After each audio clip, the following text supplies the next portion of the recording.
Hello all. I would just like to apologize for this video being a week late.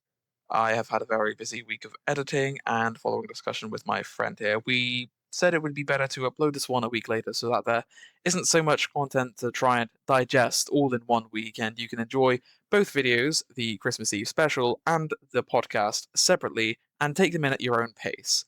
Plus, it gives you something to look forward to between Christmas and the New Year, and it keeps that kind of flow going a bit longer. So, without further ado, hope that hasn't taken away.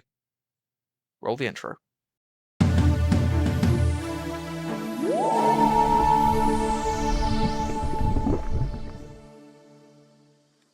Hello, everybody. Welcome back to the Terminator Talkz Podcast. I'm your host, Terminator Playz, and I am joined once more, and sadly for the final time in maybe a long while, my good friend, GDS Studios. It's me! It's him! Why for the last time? Oh, not for like the last time ever, but like just until there's like other Doctor Who stuff that we want to do, because you'll be back for that, definitely. I'll be back for that. I could be back for many things. Who knows? Many things. Who knows? The Tom Baker thing from. Who knows? And yeah, welcome back to us discussing War Between the Land and the Sea. And this time we're discussing the finale, and I said last time we had many things to say. I feel like I have many things to say about this one too, and many feelings. I sort of have a lot to say, but also at the same time, I have nothing to say because it's the RTD curse. It is.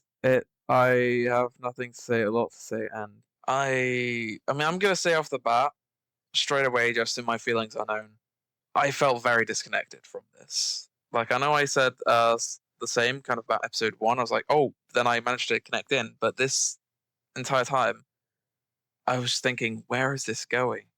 Because it felt like a whole lot of nothing, really, and it was basically half an hour of it was Russell Tovey simping over a fish lady, and then the other 20 minutes were just really badly handled political sequences where the bad guys get away, they win. They don't get their comeuppance. They don't. And it's so unsatisfying. The only thing we get to see is a really goofy sequence that we had to actually me and my brother, we had to pause the episode and laugh. It was that funny. What, when the thing breaks? Yeah, the shower. Spoilers, obviously. Yeah, spoilers. We're going to get right into spoiler. If you're watching this, you've seen the episodes as well. You know what happens. Yeah, It's... Man. Yeah. I mean, I suppose that's our general discussion. Would you like to say anything general about this lovely and very, very good closure to the series? It's just such a shame. I'll tell you, not a general thing, quite a disconnected thing before we get into the actual meat of the episode. I thought I had it spoilt just before watching. You know, the clip of Pete McTighe saying woof? Yeah.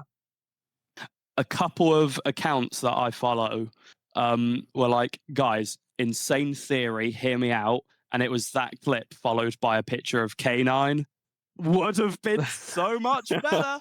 It would have, because the woof thing literally meant nothing. It barely matters. And meaning nothing brings me on to my first point. I just took a couple of screenshots of Russell's latest posts on Instagram.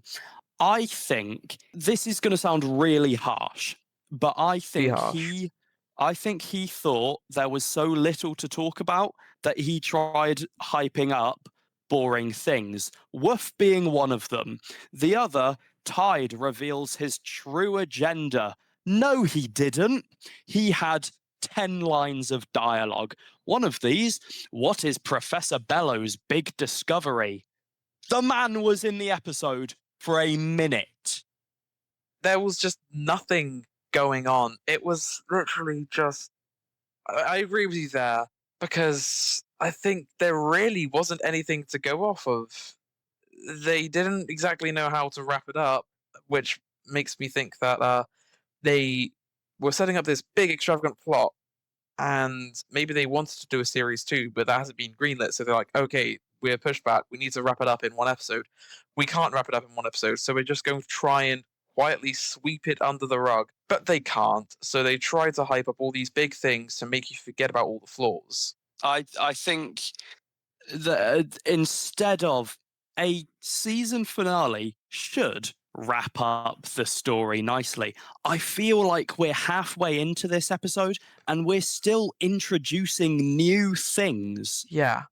That shouldn't be happening in your final episode. You should be using this time to tie up your plot threads, tie up all your little mysteries instead of creating new ones. Yeah, my little brother was exactly the same. He had an issue with them introducing new characters about half an hour in. He's like, we haven't seen these people before, but they're introducing them and expecting us to be like, oh, yeah, I know this guy. But you don't know this person. And that's a new thing to get connected to and a new thing to understand. And oh, what are they going to do? And then also they have an entire thing of going, oh, guys, remember Gabe's mate? Yeah. My mate, Alexander Devrion. Remember GDS's mate? My best friend over He's there. back from the dead. They try to focus on that, and then they completely forget about it. That's one of the. I think that's a big thing on this episode. That's a big flaw of this episode. The specifics. That's that segment of the episode. The segment at the beginning where it's Barclay running into the ocean and screaming for salt, which was really funny because every time he did that, it was a bunch of it was just a reused shot every time. It was really starting to show its budget as well this episode. They were reusing the shot of the tank filling up from episode 1. They kept reusing the same shot where he leaves his hotel room and walks down the corridor past the guy. Oh, crazy. Crazy. But I feel like we're hitting a lot of disconnected points. So should we do our classic thumbs rating? I know everyone can already gauge what we're feeling, but should we do a little thumbs rating and then try and at least go in chronologically? Yeah, I think so. All right. Let's give it a rate on 3, 2, 1. Whoa. See, I'm one thumb down, but one thumb sideways. There are still things I did like about it, but just on the whole, I would say it dropped the ball. But to say that is harsh because I think they were playing with like NBA All-Stars, you know. It was impossible to really get the ball and dribble it around the court. I feel like they were doing a lot of passes. Sometimes they passed to the wrong guy. So we open with the magic shell. The conch shell from SpongeBob.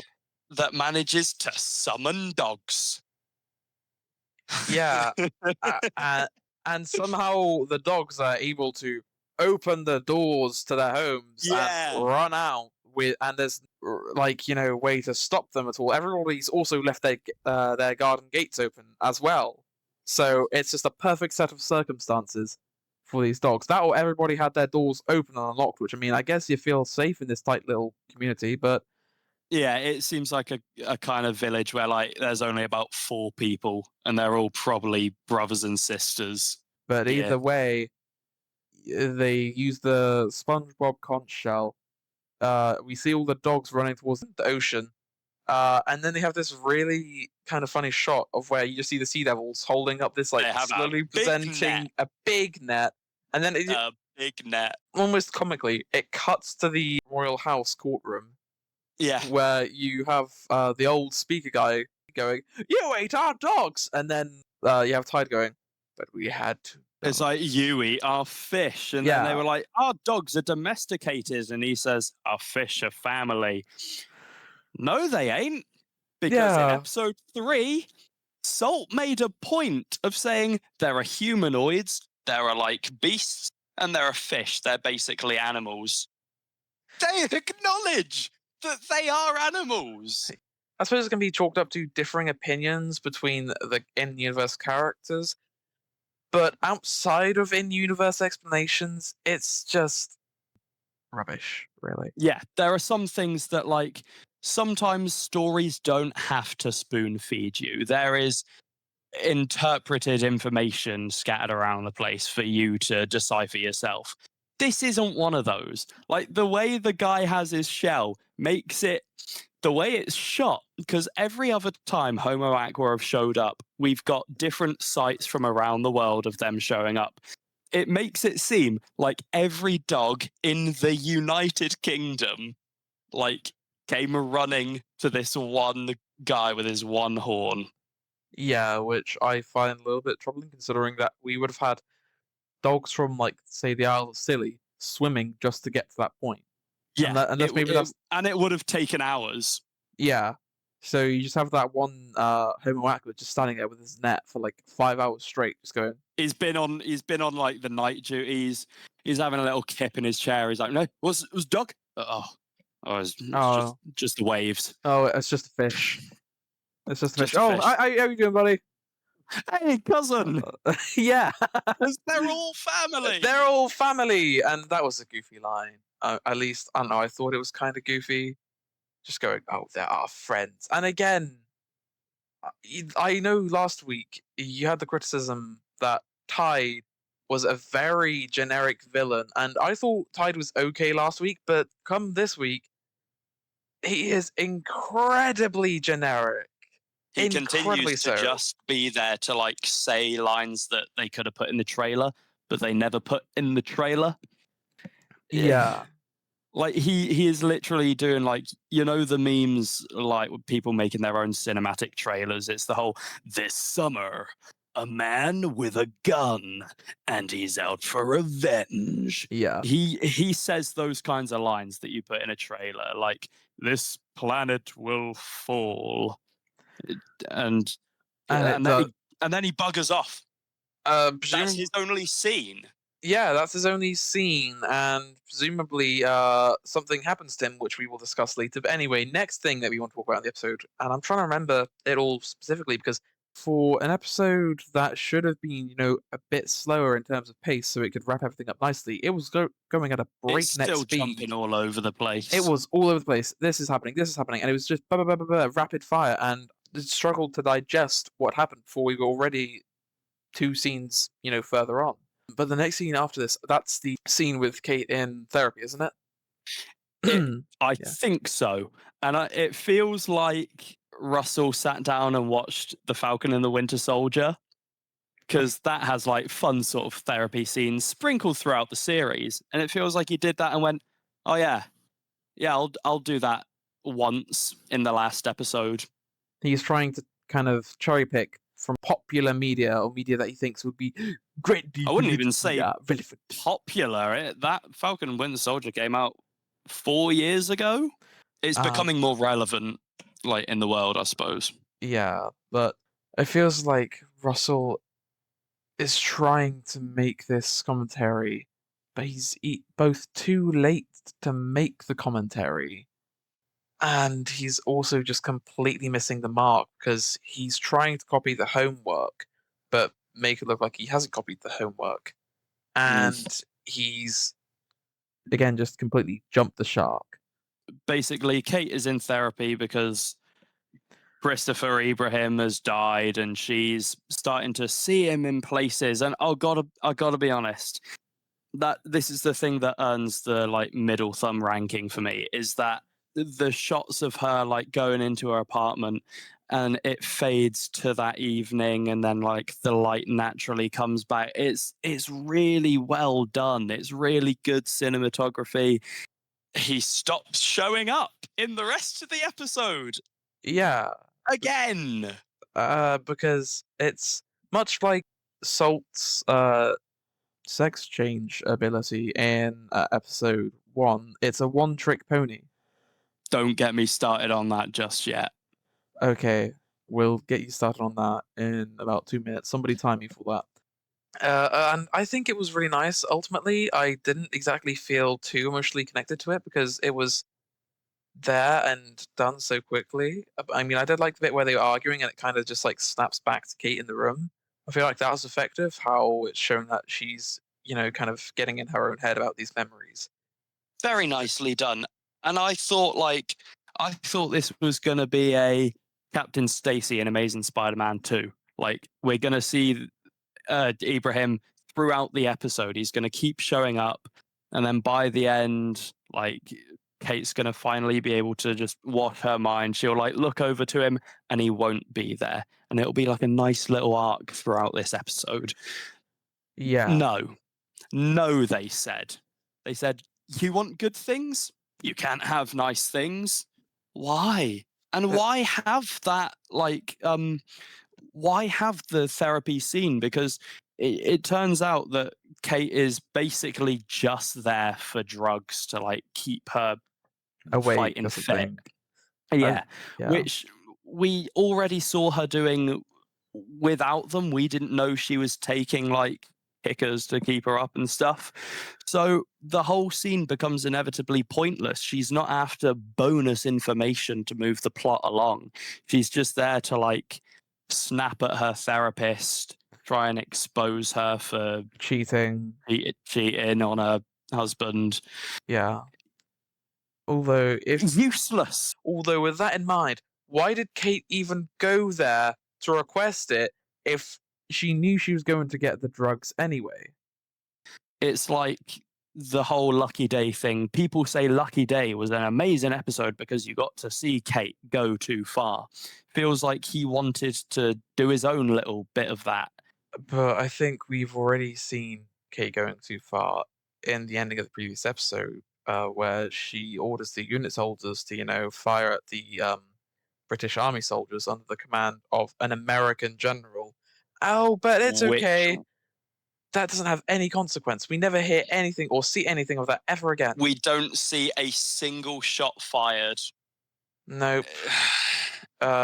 Basically, forget the ending of the last episode. It has no bearing on the finale whatsoever. A point that you made did follow through, and that is Kirby ratted on Barclay. Yep. Why did they do it? Well, they have a line in which they're like, I'm so sorry, Dad. I'm so sorry. I had to. I'm so sorry. Why did they have to? They never say, like, the reason they actually went through with that. Yeah, and I'm aware this is something that we've been discussing throughout the previous 2 episodes of this podcast, but it's the Skywalker saga effect all over again, where they're kind of just going, somehow this happened, or this thing happened. Deal with it. There's just no... Wave it away. Yeah, there's just no explanation or repercussion or anything. It's just kind of forced in there, and it's undoing everything that we were praising about the first 4 episodes, where instead of trying to, force us to feel an emotion, we're allowed to feel it naturally. But this time, it's forcing you to go, oh, it's okay, we either forgive you, or, oh, I really hate you. It's the same with the crying scene that comes about 2 minutes after that, where Barkley's like, I really like the fish lady. I kissed her.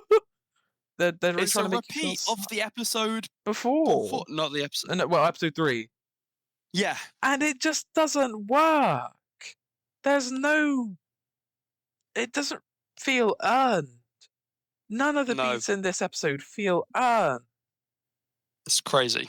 It's crazy how it has slipped. I actually sat there for a solid 2 minutes after the episode ended, and I was like, do I just sob because I feel so let down? I just said, because I watched it with my dad again as well, I just went, well, and he just left. I think that sums up the experience of this episode entirely. Just a sigh. It didn't go out with a bang, not even a whimper, just a quiet cough. Admittedly, there were some bits I liked about it. I did enjoy when we start seeing Barclay's little sneaky, I sneak out of the hotel every night to go run into the sea. Pretty nice, like, just for his character, that every night he drives miles and miles just for a chance to, like, try and call Salt back. Thought that was pretty cool. I thought, like, the way he almost daps up the guard leaving his room is pretty cool. And then I like how we see part 2 of that, where the guard is actually like working for the bad guys and they're tracking him. And then I Yeah, also like how we get another layer on top of that. It's like everyone's always watching each other. I like the espionage side of it. but the espionage side falls completely flat because you would think Unit would be on top of this. No, Unit are extremely stupid in this episode. They may as well go back to the state that they were in like 2021, kind of Spyfall era. We have seen Unit do so many things like greater than them. We've seen them deal with Cybermen worldwide more than they could ever handle. Yeah. And we've seen them deal with Zygons. We've seen them deal with this exact thing with the Zygons. The world on the brink of nuclear war. Yeah, the Doctor was there, so they did have that. But ultimately, it did kind of come down to the two, factions on Earth, the Zygons and the humans. And they're able to deal with that just fine. So why can't they deal with it here? Speaking of the Doctor, I know Russell was very adamant that the Doctor never shows up. Was there a little bit of you? Was there a little bit that just thought, just maybe, perhaps? I think we've covered most of the episode with that. Because then after that, it's just the court scenes, isn't it? Well, no, you get we get Severance. Wow. Guys, what was Severance? So Severance has been built up throughout these. Was it mentioned in episode 1 or was it first mentioned in episode I think episode 2 or 3. 2. So it has been built up across the series. That you cannot deny. But what Severance was, it turns out in the end, was a couple of guys drug Barclay, get some of his blood, and make a virus to kill all of the fish. Now, the Prime Minister, Harry, first of all, said, I don't want to be a part of this. And they kept asking him for permission. You ask me, they did not need or even appear to use the Prime Minister's help in their plan. They could just do it without the Prime Minister involved, which makes all of those scenes incredibly frustrating because something should have been done by Kate there, something could have been done by Kate there, something could have been done by everyone. But anyway, all of those scenes are bloody nullified. And it just makes me angry. Upon rewatch, they are useless. They're like the therapy scene. They have no weight anymore.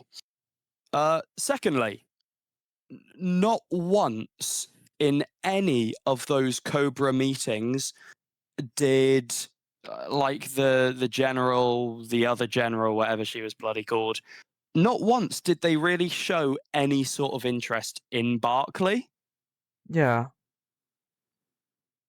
But why? Why not? I don't know, because originally it was Salt was the key, and now Barclay's the key, even though also they could have got this exact same DNA from any of the Homo Aqua, considering that they all basically share the same genome, Well, they didn't need Salt's DNA. They didn't use it in the actual plan, did they? No, they used Barclay's. Yeah. Could you not get that from any human? Yeah. They didn't know that he had gotten diplomatic with Salt, so there's no reason to assume that his body has changed from that. But also, why did his body change from that? Because the whole episode, this doctor something or other is it Professor Bello? Is it the same guy from the start? I don't He's trying to give everyone this information, and they keep going, we're busy, fella. First of all, just literally 2 seconds, get him to tell you what he's after, and then that's fine. But when did Barclay get the gills? When did that happen? When did that metamorphosis come into play? At the end, I suppose, kind of. maybe the beginning of episode 4 slash ending of episode 3, where they go from the bottom of the sea to the surface. But I thought that was just What the the thing like of the kiss sort of thing, yeah, the bubble around yeah. them But when they were. I didn't know that a kiss could affect your DNA. No. It's barely explained, like a lot of It things. also it also brings up the question: are Salt and Tide, is that what Barclay's gonna become? Does it start at the gills? Suddenly, eventually he'll go blue and he'll get the fins and everything. Maybe, which raises the question of who got freaky with one of the Homo Aqua. Everything just raises more and more and more questions, It does not and it answer any shouldn't do questions. that. No, it No shouldn't. finale should raise more questions. No, it shouldn't. It's crazy. The Homo Aqua Sea Devils as we know them, gone, Yep. Apart wiped from out, 10%, which is or one in 10, really that is 10%. stupidly, yeah, really stupidly specific. I think it's a way that they can have them appear as villains in future episodes without needing to go, oh yeah, remember they live on the entire planet. I think that's all it is. It is a classic Doctor Who big red button. Oh God, It's it a is. lovely little Uno reverse card. Oh, what, this big problem that was too big to solve in one episode? They're dead. Now we don't Yeah, have to solve it. it's it's a classic Russell Deus Ex Machina. I mean, I know I said about the pearls being the Deus Ex Machina, but ultimately they were kind of They were useless. basically just like what do you call it? Projectors. They like Yeah, give them a little stroke and they just show like a PowerPoint. yeah. How can they access human technology like that?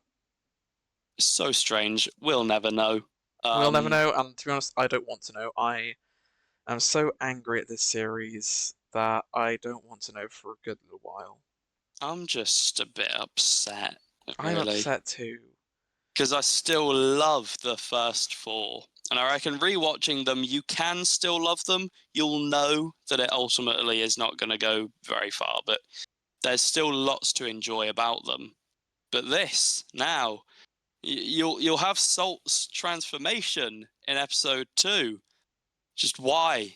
How? What was the point in introducing that if you're never going to use it? And speaking of plans, when Salt comes back into the water, she will die. But no, she won't. No, We'll leave her alone. We'll actually spend a lot of time in Imperial House just going, you started it. you started it. By You the started way, it, mate. we're melting the ice caps. No, we're not. It's actually the bad Oh my people. god. And that meant nothing too. They introduced The that. ice caps part especially, because in the episode before, the big finale or like the sort of cliffhanger on episode 4 was introducing Rust. We will crumble your buildings to nothing. That, as a threat, I think is so much more interesting than everyone will get flooded. Because, like, just buildings disappearing, everyone's homeless, every single vehicle becomes obsolete. That is, like, such an interesting just thought experiment. Yeah, it is, and it would be a good way to honestly end the series with that, or like the threat of that being released, because then we could have a series 2. But there's no need for a series 2 now. Because it's done. They Yeah, threatened to melt the ice caps. They didn't do it. They you. I think the one of the worst lines in this episode. Sorry, Russell. We all know you're watching, but I'm really sorry. Salt declaring, "Well, the war's finished. You won." yeah, That is one of the most anticlimactic ways to deliver that information. I heard that line and I both had a nothing kind of reaction and just sat there and went, Well, that's a bit crap, isn't it? Yeah, like we know the episode was called "The End of the War." We knew the war probably had to end in some capacity, if not like a little opening for a second season. But no, she just comes up. She's like, "Yeah, it's over now." Um, We're all dead. they they Yeah, spent ages as well being like their whole like presence in the first few episodes was, "You're choking us with your oil. This is what we're going to do to you." Now they go, "You gave us a virus. Sorry." Like, yeah. where did all of their attitude I go? don't, I don't know. And thing is, they could have gone and actually done some of their plans, but no, you're telling me they just stuck around and did absolutely bugger all, and just kind of went, oh, the rust thing? No, it's not time for that yet. Just wait a couple more hours. Okay, okay, got you. They just did nothing. They sat around on their aquatic asses all day and did nothing. This episode is nothing. This series is nothing. I just remembered the biggest wasted opportunity. Piscis grandis, the big fish from episode 1. I, They're all dead. I was saying they're going to come back and they're going to eat all of the people. No, they don't. The people eat them. They show up a picture of some happy fishermen, presumably in Spain on Jurassic Park Island, who have caught one of the big fish. And that's all they're for. Why design a new creature to have it die? I'm It's actually quite surprised we didn't see the 14th Doctor. we honestly we should have maybe keep it quick or just have it be a voice, like it's Because David Tennant's voice. I know they were saying like the Doctor will not show up. Technically, he's not the Doctor at the moment. He's a Doctor who's settled down. He's basically the equivalent of a John Smith nowadays.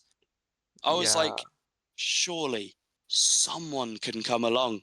And the way Russell said, keep watching after the end credits. The Doctor doesn't show up, but keep watching after the end and it credits was for such a something disappointing big. scene.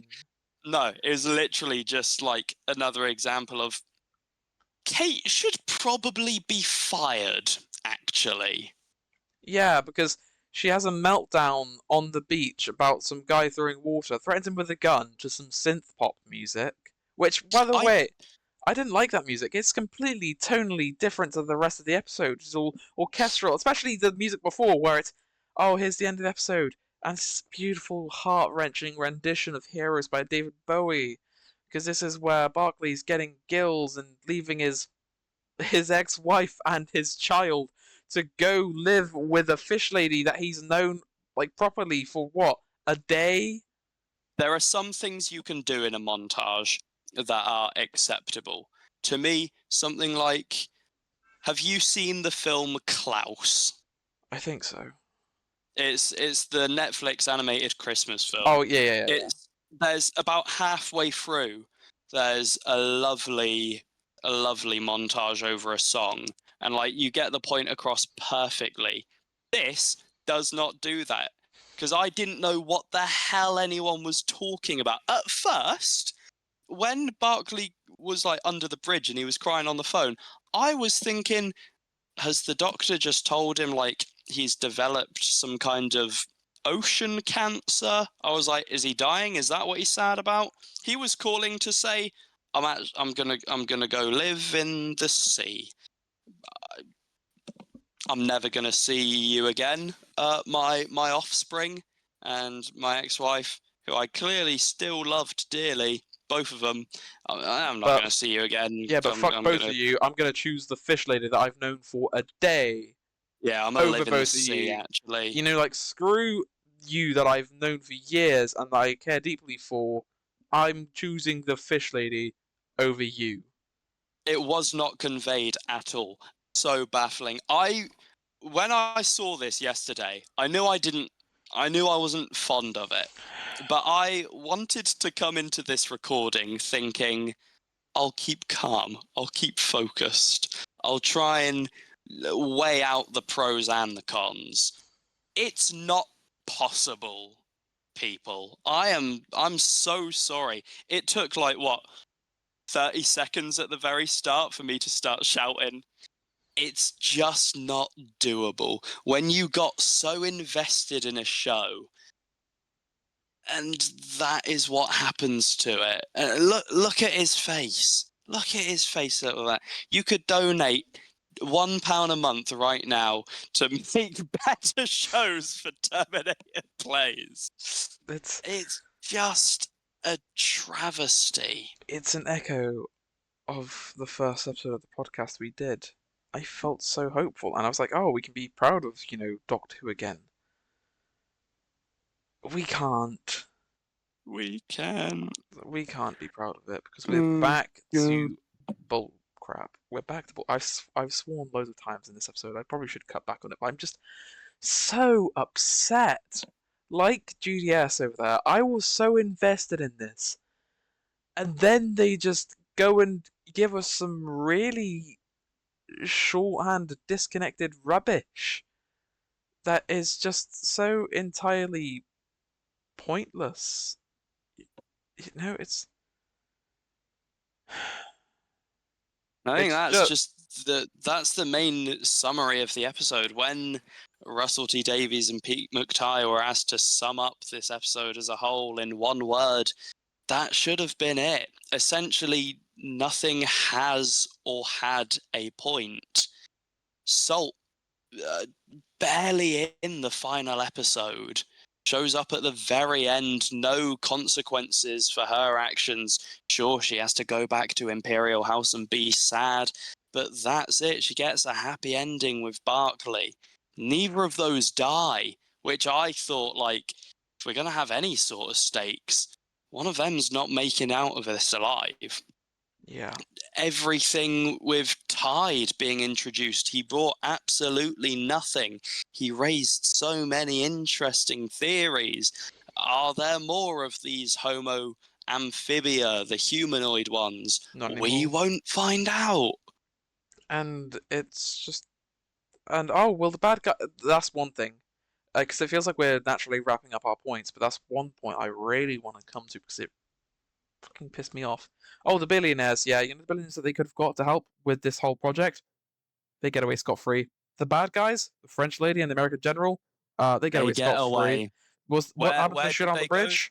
No, I don't know. Where did they go, like you say? I don't know. Did they drown in their car like their hallucinations showed?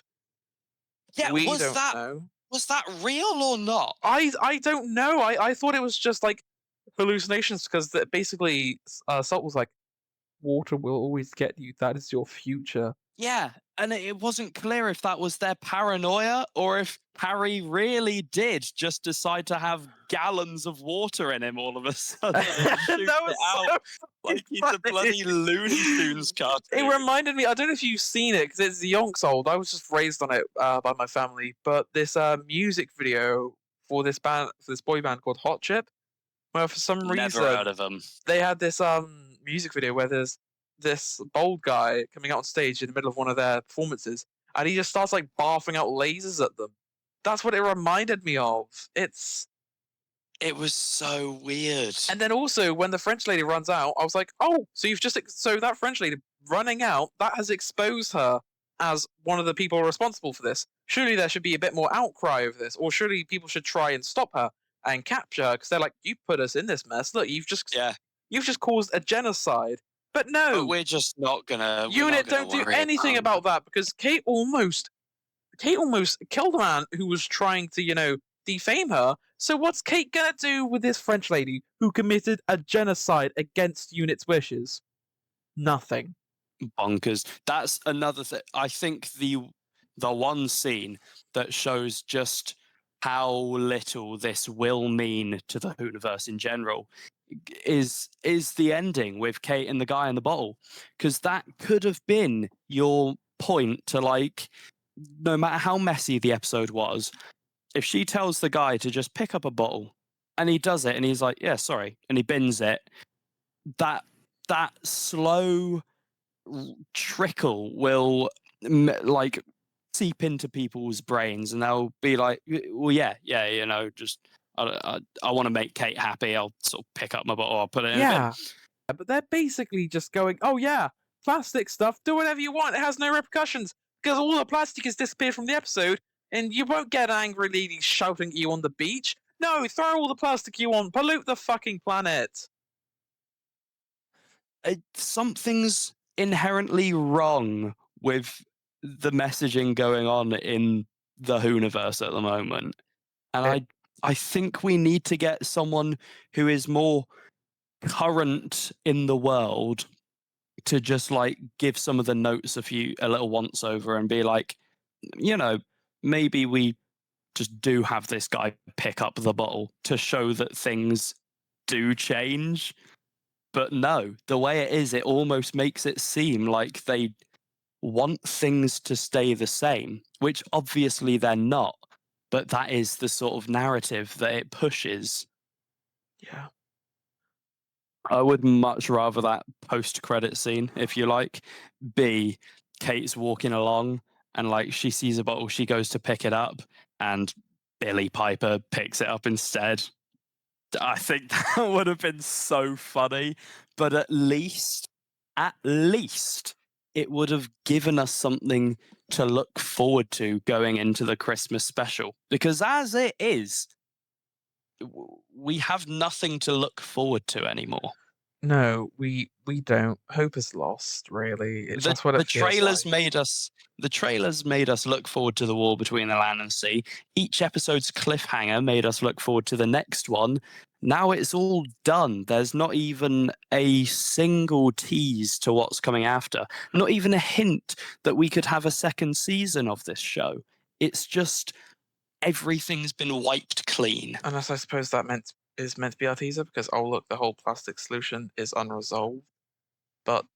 And that means the Homo Aqua will be coming back. But it's just, again, if that's the point, it's incredibly vague and badly done. It's this entire episode, and I suppose by consequence, this entire series makes it feel like they were trying to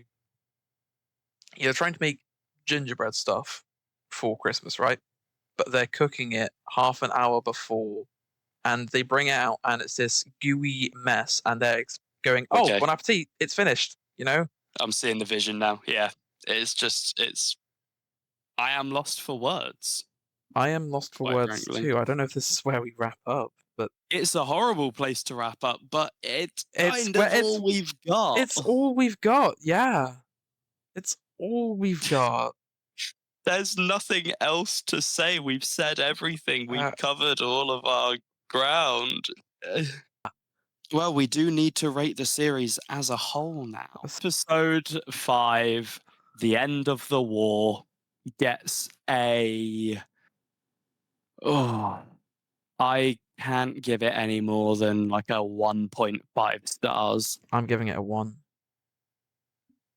Fair. I think just the thing with like they did keep up the espionage angle a little bit, and I did enjoy that. Other than that, I feel like they completely dropped the espionage thing in this episode, like in favor of trying to make it a romance episode. But the romance did not feel earned. It felt not even half-baked. It felt entirely new, but we were expected to be deeply rooted in it. We needed to see them together for like another season, I think, to properly understand the emotion behind this. And to bring back what I was saying last week about The Mandalorian, we had an entire 2 seasons of Mando and Grogu together. So in Mando, season 2, when Grogu leaves at the end of the series, we can actually feel the weight there because they've got to know each other. We've got to know them. We've got to know them individually and as, a duo together. So when we only have one kind of full episode of Barclay and Salt together, and then we're expected to go, oh, this is really beautiful, or oh, this is really sad, it just doesn't work. I can't remember exactly what your thoughts last week were about them hooking up, basically. Was it like good, too quick? I thought it was I suppose like the scenes of them like kind of doing the screeching like together, that was quite nice. But the Yeah. hooking up thing, Did I you think think it was too early for them to get diplomatic, as we called it? I feel like yeah, See, I didn't. I thought, like I said, and I don't want to just sound like weird, but Gugu Mbatha-Raw is a very attractive actress. She doesn't look too fish-like. You can see in a world where aliens exist, Barkley could fall for her, and I think, especially this day and age, that you know that coming together happens quite early on in a relationship. But I think them going to like live together under the sea, I think that was too quick. I think they had the beginnings of it and they went, oh, we've only got one episode left. Let's rush to it. yeah, they did. Which is a crying shame because that brings the series score as a total. Let's Down. give it our star rating. I'm giving it maybe. Okay, then if you'll think about it, I'm gonna maybe give it a 3. I was going to say a 3.5 to be a little bit generous because the first few episodes are still major carrying it. Didn't I give episode 2 a 4.5? I Yep. thought it was almost perfect. And I think it still is because a lot of that doesn't rest on what happens here and how it all ties up. But it does drag the rest of it down a lot. So I suppose that does it then for That unfortunately does it for episode 5 of War Between the Land and Sea and episode 3 of the Terminator Talkz podcast. for now. The Terminator Talkz podcast will return Avengers style. But that does it, and it's such a shame that we have to end it this way. But it's the only ending we've got. So That's how this rolls, unfortunately, with us doing our blind reviews, not being able to really formulate anything beforehand. You're gonna get rambly, shouty things. yeah, and that about does it. But if you did enjoy the episodes, then let us know down below, or give us, a like, or just whatever. Let us know your thoughts, your feelings, and if you enjoyed it, if you didn't enjoy it, or if you think we're overreacting, really. But We may well be, because I know that there's definitely some people that I watch that are going to be like trying their best to praise this episode. yeah. But other than that, that unfortunately does it for now. I have been your host, Terminator Playz. And I have been the co-host this episode, GDS Studios. And for hopefully not the last time ever, but I'm sure we will return. That is I both hope of so. us signing off. Woohoo! Have a wonderful day and night.